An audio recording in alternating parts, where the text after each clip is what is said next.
Hello everyone, स्वागत है दोस्तों आपका मेरे चैनल पे।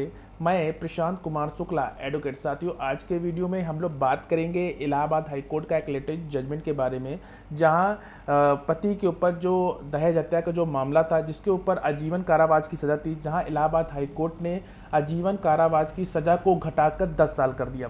आइए जानते इस पूरे केस के इम्पॉर्टेंट फैक्ट को, इसमें क्या ग्राउंड लिया गया, साथ ही साथ ये पूरा मामला क्या था। वीडियो शुरू करने से पहले अगर आप मेरे चैनल में पहली बार है, चैनल को जरूर सब्सक्राइब करिए, लाइक करिए, शेयर करिए और कमेंट करना तो मत भूलिएगा। और कोई भी क्वेरी हो तो आप कमेंट बॉक्स में ज़रूर पूछ सकते हैं। हाल ही में इलाहाबाद हाई कोर्ट का एक लेटेस्ट जजमेंट आया है, जहां आरोपी जो पति के ऊपर दहेज हत्या का एक मामला दर्ज किया गया था और उसकी जो सज़ा थी वो आजीवन कारावास थी। इलाहाबाद हाई कोर्ट ने इस आजीवन कारावास को 10 साल कर दिया। और इसमें जो इम्पोर्टेंट बात ये थी कि ट्रायल कोर्ट ने आरोपी जो अपील करता है, यानी कि उसके ऊपर जो धारा थी 304B आईपीसी से आजीवन कारावास की सज़ा सुनाई। धारा 304B आईपीसी के तहत जो सज़ा होती है वो 7 साल से लेकर आजीवन कारावास तक हो सकती है। जब अदालत ने किसी अपराध के लिए अधिकतम अनुमेय सजा देने के लिए आगे बढ़ती है तो यह कानून मुख्य सिद्धांत है कि ऐसी अधिकतम सजा देने के लिए कारण बताया जाना चाहिए। ये एक इम्पॉर्टेंट बात कही। और इलाहाबाद हाईकोर्ट को इसमें ऐसा कोई भी कारण नहीं मिला जो ट्रायल कोर्ट द्वारा बताया गया हो। और कोर्ट ने माना कि ऐसी परिस्थिति नहीं है कि जो वर्तमान मामले में तथ्यों में आरोपी जो अपील करता है उसकी जो अत्यधिक जो सजा देने के लिए उचित ठहरा सके। साक्ष्य को समग्र रूप से देखते हुए कोर्ट ने माना कि जो आरोपी है, जिसके हुए 304B की जो आईपीसी के तहत जो आजीवन कारावास की जो सजा है वह उचित नहीं है। 10 साल की सजा न्याय के उद्देश्य को पूरा करेगी और कोर्ट ने 304B यानी कि आईपीसी के तहत अपीलकर्ता की जो सजा की पुष्टि करते हुए आजीवन कारावास की सजा को घटाकर 10 साल कर दी। आइए जानते हैं इसमें इसके इम्पोर्टेंट तथ्य क्या थे। ये मामला क्या था? मामला ये था कि जो कंप्लेनेंट यानी कि जो शिकायतकर्ता ने एक एफआईआर दर्ज कराई कि उसने अपनी बेटी की जो शादी अभियुक्त यानी कि अपीलकर्ता के साथ 3 साल पहले अपनी हैसियत से अधिक खर्चे करके की थी। और शादी के तुरंत बाद उसकी बेटी के ससुराल वालों ने मोटरसाइकिल की मांग करते थे और 15 दिन पहले उसकी बेटी को उसके पति और सास ने मोटरसाइकिल की मांग के लिए उसके साथ क्रूरता करने के बाद उसको भेज दिया था। उनकी एक बेटी का 1.5 साल का बच्चा था।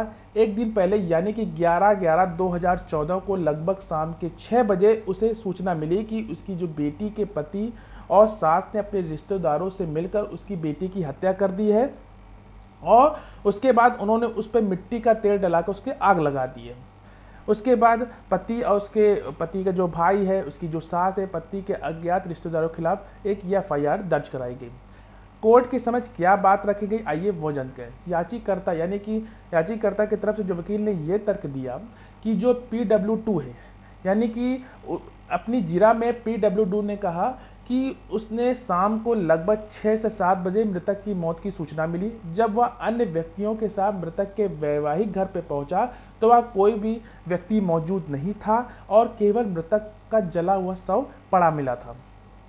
अपीलकर्ता की तरफ से वकील ने यह भी दलील दी कि मृतक को जलाने के मामले में आरोपी यानी कि अपीलकर्ता के खिलाफ कोई प्रत्यक्ष सबूत नहीं है।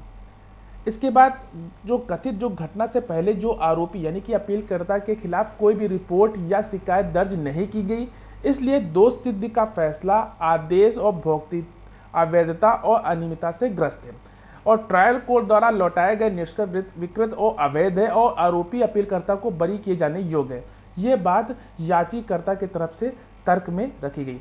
प्रतिवादी की तरफ से क्या तर्क, आइए वो जानते हैं। प्रतिवादी यानी कि स्टेट की तरफ से यह तर्क रखा गया कि मृत्यु का जो कारण है वो क्रूरता है और या दहेज हत्या का है और जो विवाह के 2.5 वर्ष के भीतर हुई, इसलिए विद्वान ट्रायल कोर्ट द्वारा पारित निर्णय और दोष सिद्धि के आदेश में कोई अवैधता या विकृति नहीं है और वर्तमान जो अपील दायर की गई खारिज करने योग्य है। ये बात स्टेट की तरफ से रखी गई, जहाँ इलाहाबाद हाई कोर्ट ने जो पति के ऊपर जो आजीवन कारावास की जो सज़ा थी उसको घटाकर 10 साल कर दी। आशा करते हैं ये वीडियो आपको अच्छा लगा होगा। लाइक शेयर कमेंट करना मत भूलिएगा और कोई भी क्वेरी हो तो कमेंट बॉक्स में जरूर पूछ सकते हैं। मिलते हैं एक नेक्स्ट वीडियो में, तब तक के लिए धन्यवाद।